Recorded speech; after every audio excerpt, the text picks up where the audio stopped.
I'm gonna go ahead and start screen sharing, and Josh has recorded the what we're doing tonight. I don't know why I could not think of that word, but let's get started.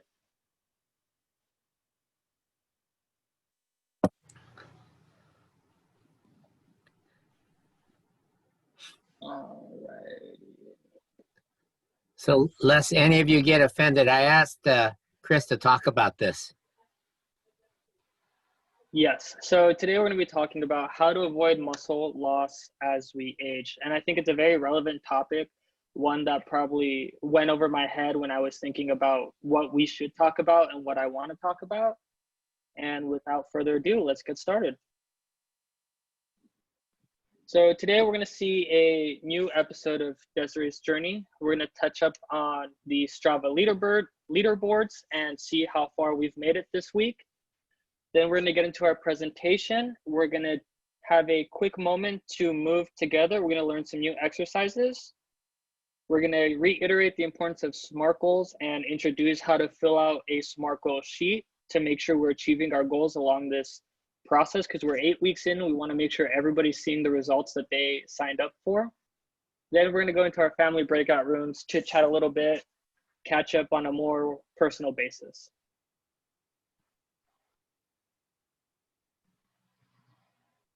And our episode begins.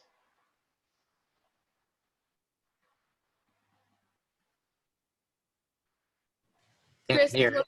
No sound. You said we couldn't hear it? No, no sound. No? Okay, let's see. Just start a new share and then add sound to it. Okay. Or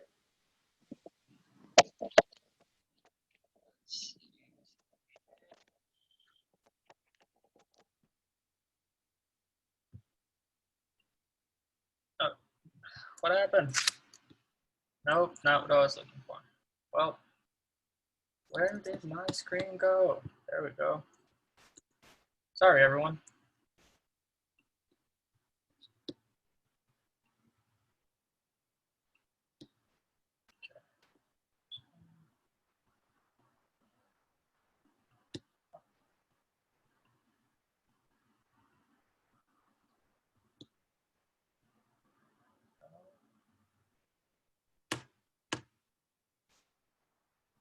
¿Cómo se llama y cuánto tiempo tiene en el programa de Triwins?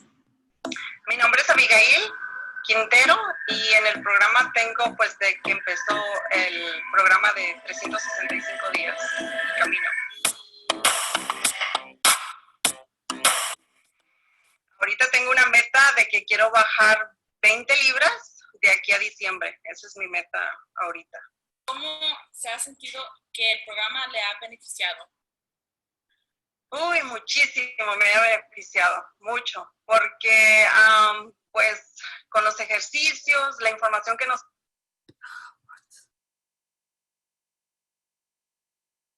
Sorry, ¿Cómo se everyone. llama? ¿Cuánto tiempo tiene que el programa le ha beneficiado? Uy, muchísimo, me ha beneficiado, mucho, porque pues con los ejercicios, la información que nos están dando, sobre esa información, pues yo agarro muchas cositas que la estoy usando en mi, ahora sí que en mi vida o en mi diario, los ejercicios, la alimentación, entonces todo eso, pues lo estoy incrementando y sí, me ayuda mucho. Pero te digo que trato de hacer lo más que yo pueda. Me cuesta por mi peso agacharme un poquito o doblarme y todo eso, pero igual, trato de hacerlos. Pero es lo único.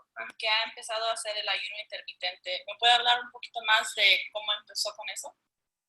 Sí, empecé pues cuando ustedes sacaron el video de ayuno intermitente, empecé a pues incrementarlo en mi vida, a ponerlo en práctica, y anteriormente yo lo había hecho, pero no lo hice bien, pero hoy empecé a tomar más agua y empecé a hacer las comidas un poquito más saludables, y pues el doctor explicaba qué ingredientes puedo utilizar como grasas saludables que ayudan mucho. Entonces me enfoqué en eso, en buscar comidas que me van a nutrir, no que me van a perjudicar. Entonces, me gustó la información que dieron sobre esos ayunos intermitentes y pues ahorita me tomo hasta 5 litros de agua casi al día, y mucha verdura, mucho lo que viene siendo aguacates, nueces y todo eso estoy metiendo en mi, y no me he sentido mal, y todas esas cositas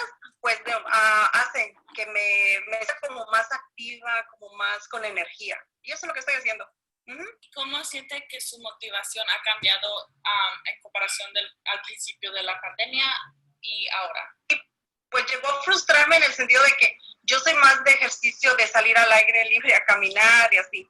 Y cuando ahora sí que salió lo de que no podíamos salir, lo de la pandemia, pues sí me frustró mucho no poder salir a caminar. Pero pues mi coach, Alex, él pues me mandaba mis videos y entonces todo esto yo los empecé a hacer aquí en la casa. Y entonces así fue como yo otra vez me empecé a motivar porque pues con el encierro no poder hacer ejercicio como lo estaba haciendo yo, pues sí volví a subir otra vez peso, pero igual traté de Alex cuando me mandaba los videos, trataba de hacerlos y no bajar la guardia, ahora sí que no dejar de hacer ejercicio. Eso es lo que más me ayudó, no dejar, porque si hubiera dejado de hacer ejercicio así, pues más hubiera subido, no sé ahorita dónde estuviera. ¿Tiene una meta o algo, una esperanza para el futuro, quizás personal o del programa? Ahorita enfocarme en este número de 20 libras y pues sé que con el programa del camino o 365 días lo voy a lograr mi meta. Me ha ayudado mucho esa información que ustedes nos dan. Por muy mínima que sea, a mí me ayuda, lo que sea.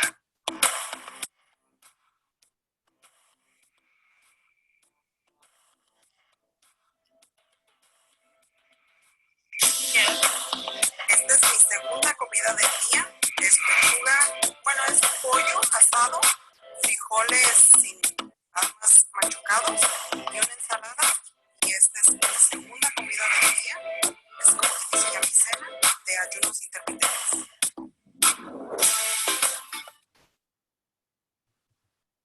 Awesome. So that was one of our El Camino participants' story and an update on how she was doing. As we saw, she's been using intermittent fasting. She's been staying motivated with the videos, staying in contact with her participation buddy, making sure that she's staying on track. And that's the most important part. Make sure you utilize your accountability buddy because they are here to help you. Going forward, we're going to move on to Strava. And Arlene, take it away whenever you're ready. Hi, everyone. Good evening. Can everybody hear me okay? Yeah. All right. So as you know, our Strava app is going strong. Our 59 members that are currently on the Strava app have completed 1,915 miles. That's so amazing. And if we were standing in the middle of CSUN and if we were to go 1,915 miles up north, we'd hit Yukon, Canada.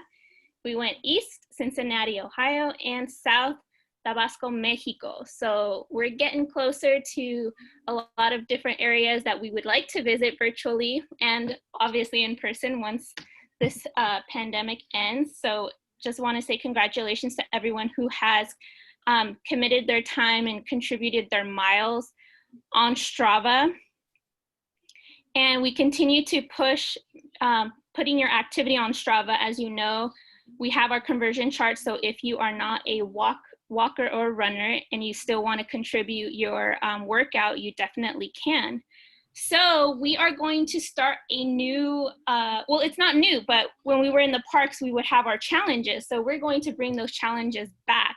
And now for our first challenge, it's going to be September 25th at 8 a.m. And I know that not a lot of people have the same schedule, so I understand if you cannot do it at 8 a.m., but it's virtual, so we can do it whenever, but trying to aim for that time. We're going to do a 5K.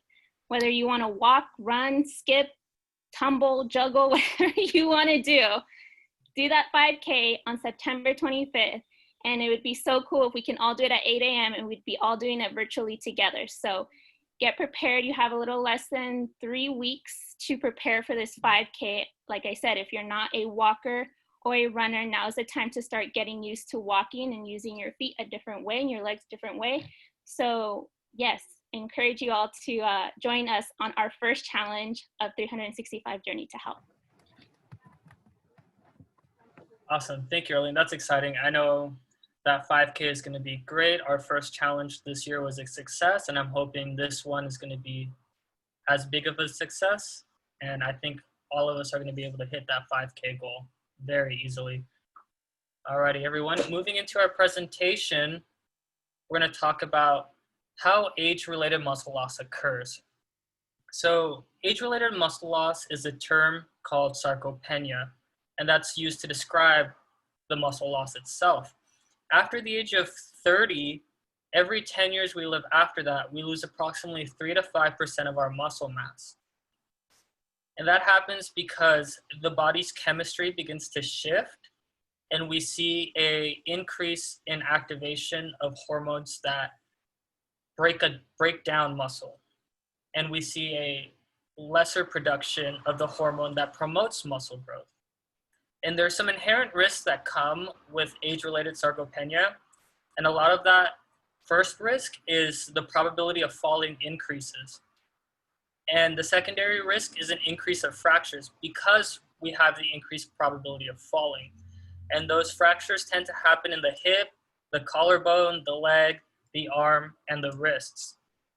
And this all happens because we see a decrease in the body's testosterone levels. But the great thing about this is we can use exercise to combat age-related sarcopenia. So first, we're going to touch on how aerobic training helps combat muscle loss. Now, aerobic exercise has a protective effect against age-related sarcopenia, and that's because we're using the muscle for longer durations of time. And with that aerobic exercise or training, we see an increase in muscular size. We see the chemical makeup in the muscle start to change and be able to go through more oxygen that's in the blood and really make you feel more powerful. We also see an increase in muscular strength, but strength in the sense of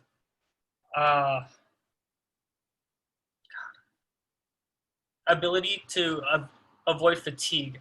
The word is escaping me. If anybody knows it, please shout it out.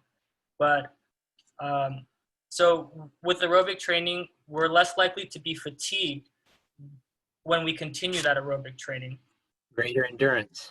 Endurance, there we go. Thank you, Dr. Loy. We increase our muscles' ability to endure the exercise, and we decrease the ability to fatigue. We can now run, walk for longer periods of time. And in a study where they looked at how aerobic training helps combat age-related muscle loss, if you were to just do aerobic training, you'd have to work out 3 to 4 days a week for about 20 to 45 minutes each of those days at about 60 to 80% of your heart rate. Now, that is barely going out over the cusp of the physical activity guidelines that are recommended. That's just over the 150 minutes if you push 45 minutes each one of those days. So we see that aerobic training has some protective effects against this age-related muscle loss, but it's not combating it at its full potential. Now we're going to talk about how strength training helps combat muscle loss. So strength training is important in trying to combat muscle loss because it stimulates the hormone that creates and promotes muscle hypertrophy. So we're going to bring back the hormone that promotes muscle building every time we strength train. We also see an increase in muscular strength, but in the sense of your capacity to produce force. So let's say right now the max weight you can move is about 20 pounds overhead.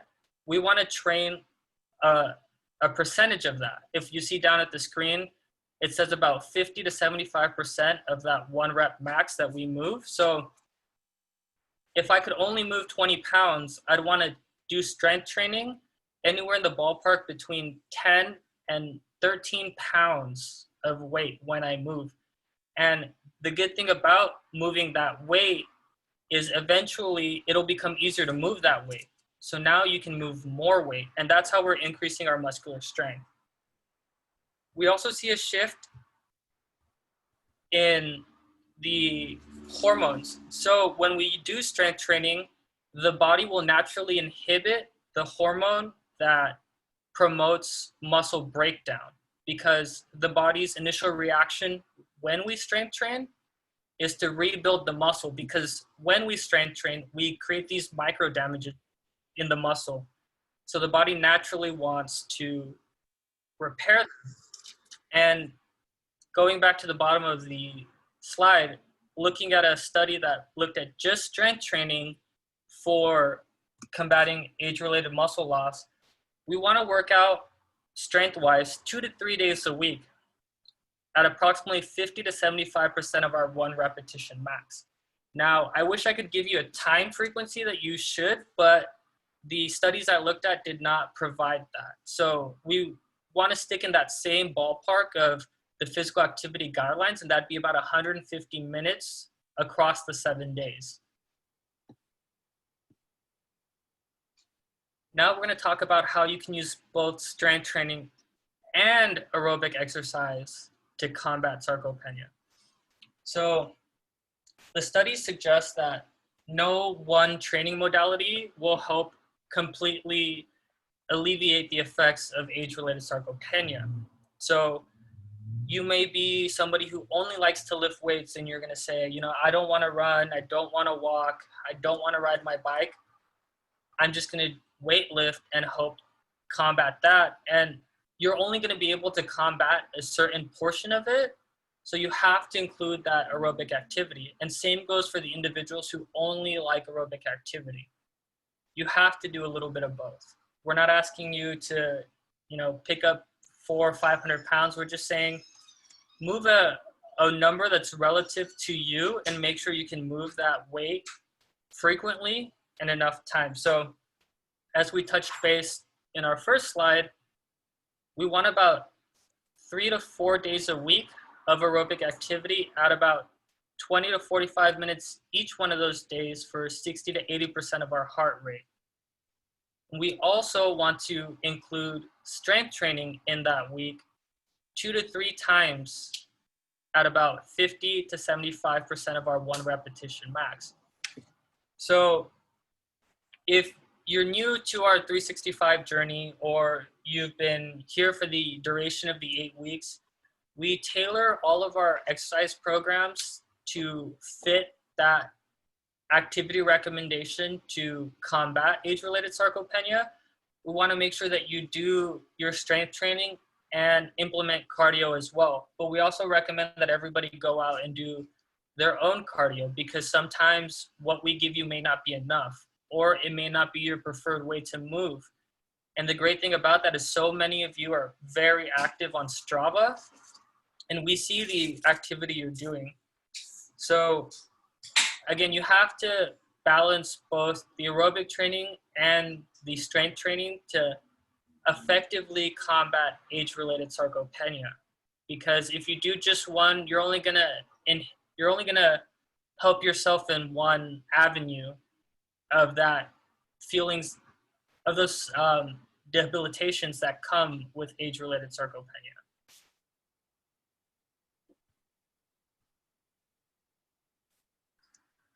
Awesome. I'm gonna go ahead and stop screen sharing. If anybody has any questions on the presentation itself, before we move on to learning new physical activities, new movements. I have a question. How do you figure 60 to 80% of your heart rate? That's a good one. So there's an equation for that. You're gonna take the number 220 and subtract your age. So if you were 65, you're gonna take 220 minus 65, Okay. and that'll give you where you're at approximately in your heart range. Oh, okay. And then when you're doing your aerobic activity, you're going to go ahead and take a percentage of that. So then you'll calculate the percentage. If your max heart rate after the equation is 155 beats per minute, then you'll take the percentage of that, and that'll come out to 75% will be about 110, 115 beats per minute, and that'll be where you want to work out at. Oh, okay, great, thank you. Use that heart rate calculation as a estimation. Remember that rating of perceived exertion that we talked about, that on a scale of 0 to 10, you want to be somewhere feeling like around a 6 to an 8, with a 10 being maximum and a 0 being nothing. So it's right about that same kind of feeling. Oh, okay. And especially during the heat, that heart rate may not be your best indication. So, even moderate increases in temperature, 70, 75 degrees, and even if you go up higher, even more so, you may notice that your heart rate is skyrocketing. But use that RP that Dr. Lloyd just said, use your breathing as well. You shouldn't feel out of breath at, 60, 75% of your max heart rate.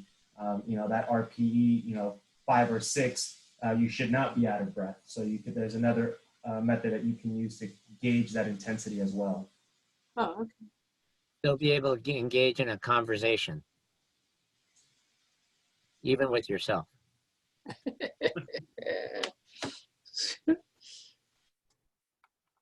Any other questions, open-ended questions about the presentation, anything that may have been confusing? I think that the point being is that regardless of your age, so about 20, 25 years ago, they did a study with 90-year-olds and found out that even above the age of 90, there is still the capacity to gain strength. So regardless of what your age is, engage in the activity for all the reasons that Chris talked about.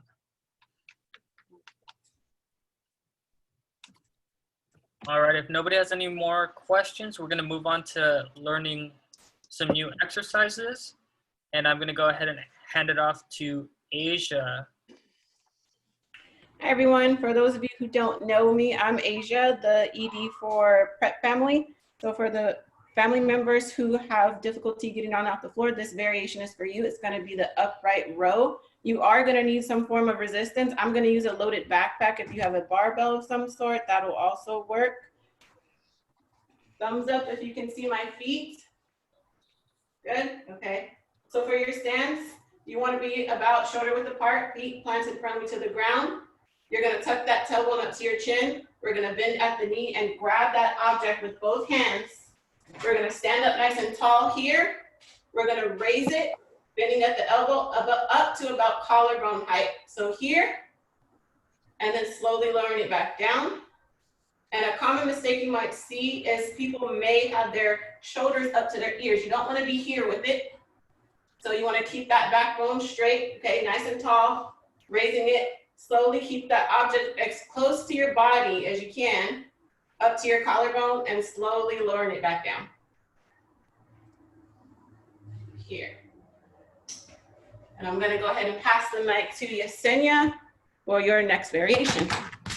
Yes, so my next variation will also be the bent over row, but it's for those that are in foundation or anyone who's interested in this variation. So for this, I will be using a t-shirt. For that tension, we're going to pull apart while doing the movement, okay? So our feet are going to be hip width apart, a slight bend in our knees, and then we are going to have a slight hinge in our hips. So just pretend you are looking over an edge or slightly peeking over. Make sure that your back is straight and erect, no arching or curving, and also make sure that you are looking forward. So we're just gonna have our hands down here, and then we're going to bring it up, making sure that our elbows are by our side and not fanning out, so we can prevent that elbow impingement. Okay, so we're going to bring it up. One, and then this is here the front view.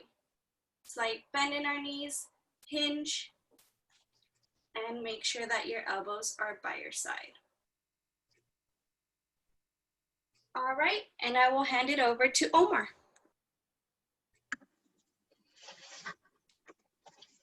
Hello, everybody. So I'm the exercise director from program, and the one that I'm going to be teaching you guys or showing you is the pen lay row. So for this one, it's a bit more advanced. So what we want to do is you can still use the towel or the shirt for a little bit of resistance. I'm actually going to show you with some dumbbells that I have here. And what we want to do is want to make sure we have our feet a little bit or hip width apart, just like this. Slight bend in the knees. Want to make sure that while we pick up the dumbbells, we push our butt back. So we're going to hinge. When we hinge, our back is going to stay straight. The dumbbells are going to just be hovering just like this, keeping our back nice and straight. And then we're going to lift up the weights just like this. For this one, you can actually do it in front of a box. So you can let the dumbbells rest, keeping that back straight, and then lifting it up. Dropping it back down, lifting it up. Making sure that our back is parallel to the ground, trying to only move from the shoulders and the elbows. Everything else stays stationary.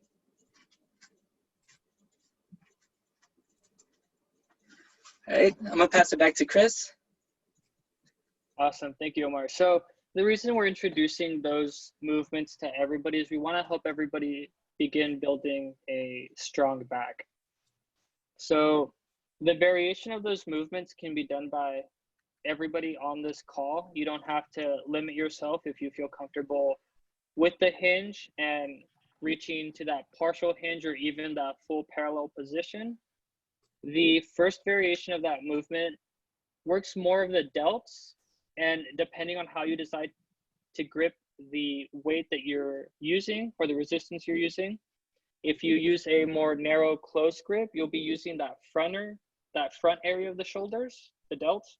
And if you widen that grip up, you're going to be using the medial and posterior area of the delts. And for the last two variations, both in the partial bent over row and the pen lay row, we're using those lats. And the lats are a very important muscle in our back because they help stabilize our core. They help stabilize us when we're walking, running, any type of lifting movement we're doing. We're using those to help make sure that our back doesn't round, that we don't arch. So it's very important that we start to build our back. Does anybody have any questions on any of those movements? Maybe wants to see one of them again, specifically in more detail? We have some time. Can we do the last one again? Yes, Omar, go ahead. Show us how it's done, Omar. I was wondering how you choose how much weight to lift. So for this one, well, the weight varies depending on how much you can do. So this one, since it is a bit more difficult than the bent over row, you tend to want to decrease the weight a little because you're focusing on this one on keeping your back straight. So your back shouldn't be moving. Just like this, let me do a front view. So from here, the only thing that should be going up is your elbows onto your side and your shoulders, but your back stays stationary. So Omar, go ahead and stay in that position. Go back and stay in that parallel position. And grab your weights.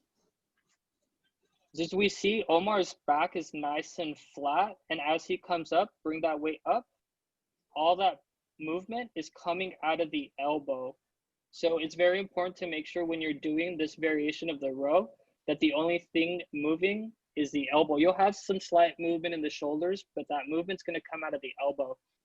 Okay, go ahead and come down. Now, do it and really jerk the weight up as if you didn't know what you were doing. So go ahead, slow down. So if you see in that variation, his back was coming up and his hips were moving as well. We want to keep those stationary. Once you find that parallel position, the back and the hips should not be moving. The only movement, again, will come out of the elbow. Go ahead and bring your weight up. And slight rotation of the shoulders and bring it back down. Everything is coming out of that elbow.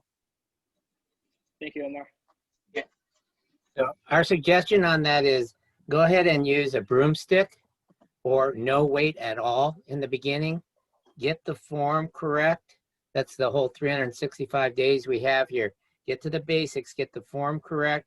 Don't worry about the weight.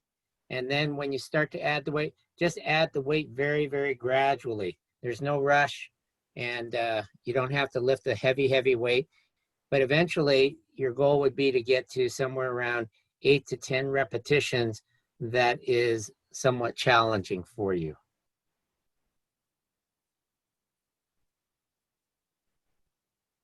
Is there any more questions on any of the other movements on the first two?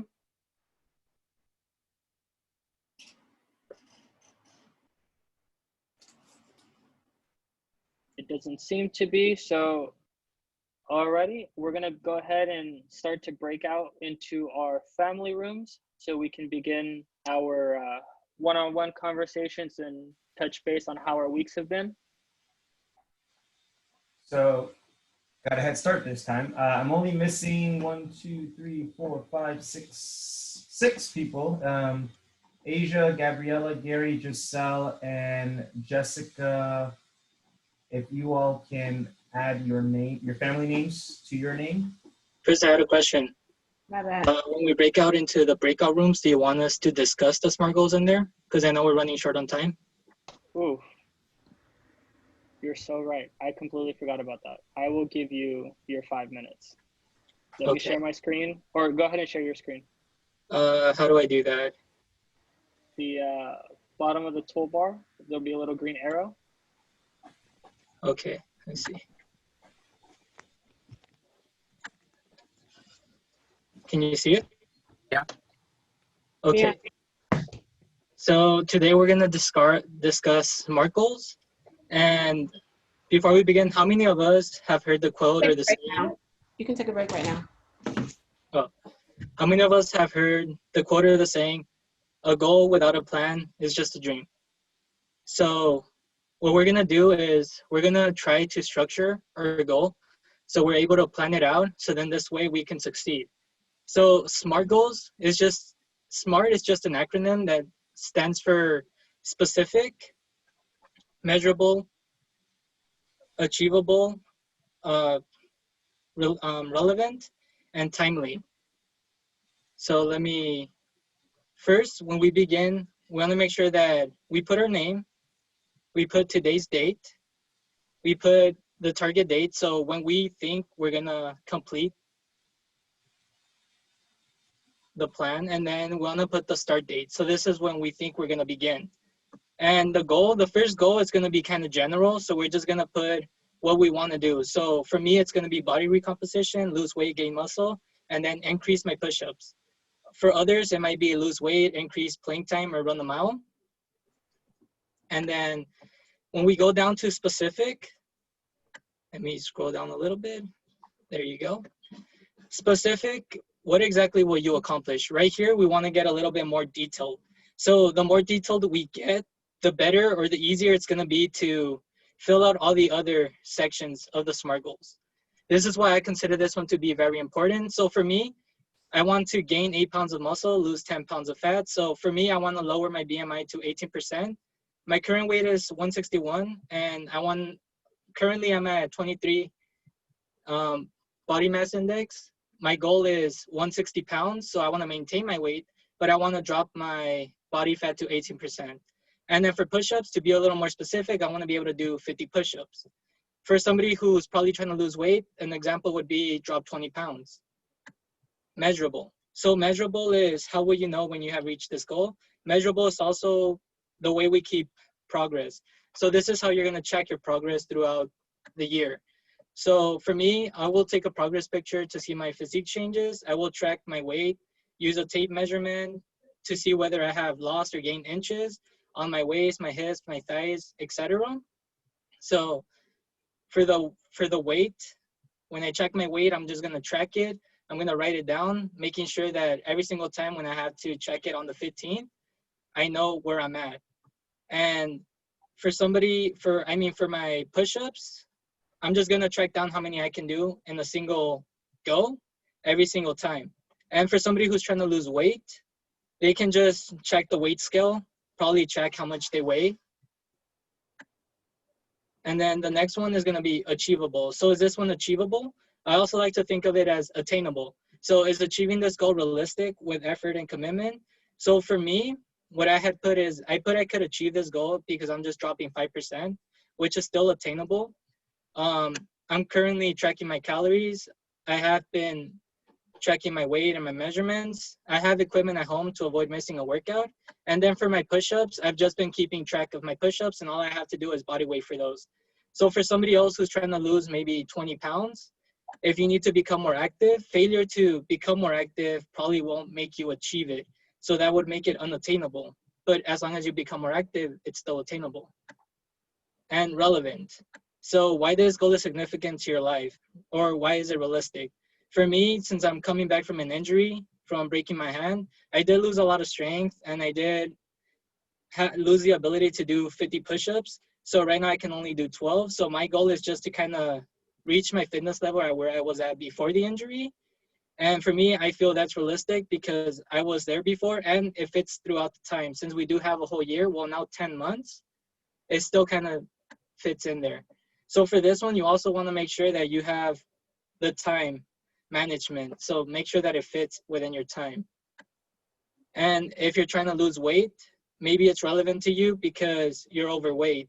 And then you just have to make sure that you're able to lose 20 pounds within those 10 months that we have. So timely, when will you achieve this goal? This is where you want to write down an exact date. So a deadline, something that just keeps you on track. So for me, I would want to achieve it on 7/15/2021 or sooner. And I will have monthly check-ins on the 15th. This way I know that I'm keeping myself accountable and I don't start pushing it off to the side. And for somebody who wants to probably lose 20 pounds, it would probably be the same. Like, let's say you have 3 months to do it. So your date would be 12/1/2020, and you just have to make sure that you can reach that goal within that time. So the benefits, it's going to be individual. My benefits for why I want to achieve this goals would probably be a healthier BMI, healthier weight. I want to regain my confidence, my fitness level, and then I want to look the part in my profession. So since I do want to be a personal trainer and then a physical therapist, I do want to look the part. And for this, I would have to take action. So take action is what are the steps that I'm going to take to get here. And for this, I want to define what are some potential obstacles and potential solutions. So loss of motivation is an example. So for that, to overcome that, I can focus on my progress. When school, work, or I have a busy schedule, I can just make up time by waking up a little bit earlier, trying to get a workout in. And then who are the people you will ask for help? So right here, it's really dependent on you. Who are the people closest to you who you think are going to help you succeed? For me, it would be my 3-1s family, my friends, and my sisters. And I put my friends because I work out with a lot of my friends. So they always have their own goals. And then my sisters are currently on a weight loss goal too. So we just motivate each other, keep each other going.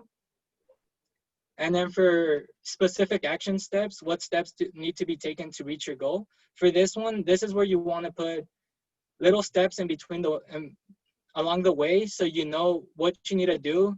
So this way you can keep progress, and it makes it a little bit easier. So you don't think that you have to lose those 20 pounds right away. So maybe you start off by losing 3 pounds, 3 pounds, 3 pounds. It breaks it down and makes it easier. And as you achieve those little goals, it makes you want to achieve the bigger overall goal.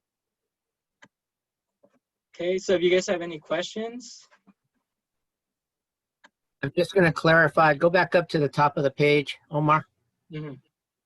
Just want to clarify, he has a typo there on the BMI and the percent fat. So most of you know BMI is body mass index. And if you want to calculate that, you can just go on your computer and say BMI calculator, and you'll put in your weight and your height, and it'll calculate for you. He's actually talking about body composition here, which we've talked about a little bit in terms of percent fat, but you aren't able to really do this on your own at home. And that's where then he has talked about the tape measure, for example. But for most of us, we know if we are carrying extra fat weight, that if we lose the weight, that it's primarily going to be fat weight. And if we're doing the weight work or the strength work that Chris was talking about, we will gain the strength. At some point when we're able to not be distant, we can give you a better idea of how to do body composition. Okay. So just make sure you differentiate between BMI and percent fat. Okay. Thank you.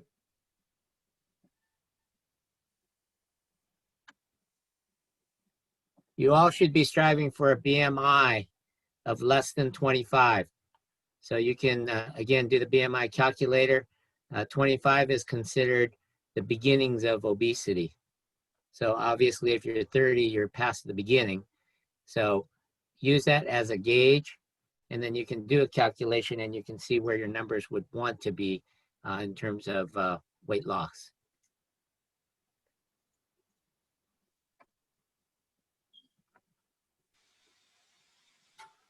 Awesome. Thank you, Omar. You go ahead and stop screen sharing, and we're going to go ahead and move into our family breakout rooms.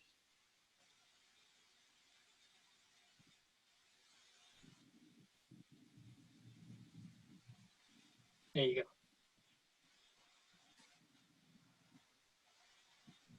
go. Okay, so I'm still missing, who was it?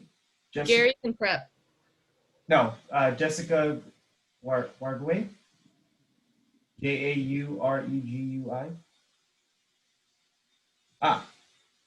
El Camino. Okay, perfect. Leno Gary is my monitor. Sounds good. I added both of you to prep. Thanks.